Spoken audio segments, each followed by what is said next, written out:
So first of all, thank you so much for spending some time with us today. Before we have a little walk down memory lane through looking at your old boots, I'd just like to know, when did the relationship between you and Umbro begin? Well, the relationship started when I think I was about 14, and I'd just been selected to go to the national school at Lilleshall. 16 players. I think every club sends anybody that they think is good enough. So, for example, Liverpool sent me and Steven Gerrard. Stevie got knocked out actually on the last trial when there was 20 left. I think Umbro at the time had Alan Shearer as their main man, and they were probably looking to the future. And they said at the time, we're signing 3 players and we want one of them to obviously take on the mantle of Alan Shearer. And coincidentally, there were 3 Michaels. Michael Owen, Michael Bridges, who went on to have a fine career, and Michael Branch, who made his debut for Everton. And we were probably the 3 sharpshooters at the time, let's say, all 3 attacking players. So that's when the relationship started. Yeah. Do you remember getting that first pair of boots, and kind of what was that feeling like at that age, to be like, here's a pair of boots and a brand to back you? Well, we all know how your mind works as a kid, really, and these things just are the most important thing, aren't they? If you're being sponsored by someone, you feel so important. I was the only person at Lilleshall to be sponsored, so I obviously felt like the king. I always remember coming back to Lilleshall with my bag of goodies, with 2 t-shirts and a couple of jumpers and a new pair of boots and everything else. And it was definitely show-off time that I was sponsored by Umbro, which was an amazing feeling to be connected with a brand as prestigious as Umbro. And as you can see from the boots on the table, there is a kind of, you played in an iconic era, really, as in terms of the attitude towards boots. It changed totally. It totally shifted from that original era of, it was black, it was classic, and it was stuck to that too. Then more down the line of kind of going to 2002, where it was a bit more colour started to come in, and then you're finally wearing some gold numbers. How did you feel about that kind of change in boot culture between the players? Was there a lot of kind of, I want my boots to be better than yours, or? Oh, definitely. I think most people, have got the fashion element to them, let's say, and they always want to wear the smartest boots. I think if you ask the team at Umbro, it was a big challenge for me. Of course, I was the lead player, let's say, from once I'd almost taken over from Alan Shearer once he had retired. So I was the lead player, but I was really uncomfortable in all this flashy stuff. I was traditional black boots, and it's quite ironic because then at the end of my career, if I put black boots on, I used to watch Match of the Day or something, I used to see me in black, but I used to think, oh my word, I look so slow. Whenever I put white boots on, you look so much quicker. So then I was almost, Umbro wanted me to go back into a darker boot, and I was saying, no, I want white ones now because it made me look quicker. But I resisted at the start. I didn't mind, this was great because majority was black.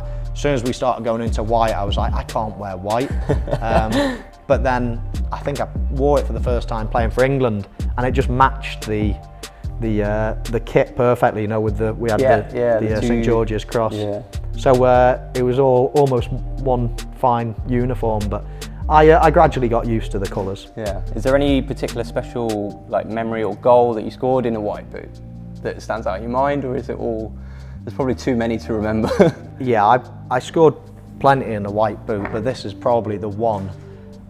That was '98 World Cup. Yeah. So the Argentina goal was that.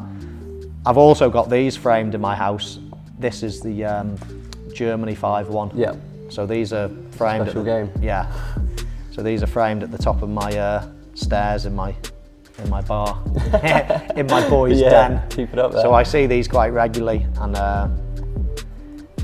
these were a special boot. I think at the time, what you're trying to get out of a boot, as I say, performance is important, but then at the time, we were trying to get a little edge, can you make it spin more? Can you make it even lighter? Can you do all these things? So we went down the route of spin, trying to get more spin on, curl on shots and things like that by wearing these. But it's great to see how it evolved over years, and I think nowadays probably lads are looking at lightness more than durability and lightness, I think. So what made the Speciali so special to you? Why did you have such a connection with that boot?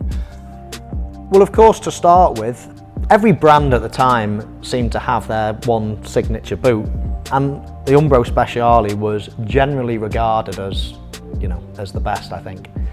Of course, there's other brands that had famous boots as well at the time. You think of Puma King and Adidas World Cup and things like that. But the Umbro Speciali was their main boot, and I think secretly most people had that as their favourite. What was it about the boot itself? Was it the leather? Was it just the aesthetics of it? I think so. I mean, at the time, what you want out of any boot is you want it to be comfortable, you want it to be light, you want it to be durable, and really, you want it to look good as well. So, you know, they're probably the four things that you would want out of a boot. You know, the look, it was always the classic look. So the look was great. We all loved the tongue because you could fit your autograph on it as well, which had like that personal touch. But the one thing above all I thought that the Speciali had was durability, and it remained soft. I always used to get, because it was leather, I always used to get a half a size smaller, and it used to kill me for the first week or two. But then obviously leather expands, whereas the new synthetics doesn't necessarily, and they used to just fit you like a glove after a couple of weeks. So. And that then, you know, gone are the days. I know people change their boots every week or something now, but I would have a pair of boots. If I could have them for years, I would, but I'd play at least for 6 months, and that's training every day and playing every weekend in the same pair. And they were like brand new after the 6 months. They're just the ultimate classic. And still now, you know, if you put that boot on, it's light enough, you'd still be wearing the best boot on the pitch. I think in the earlier it was, the earlier I go back, the more, you know, old school it was. Old school, yeah.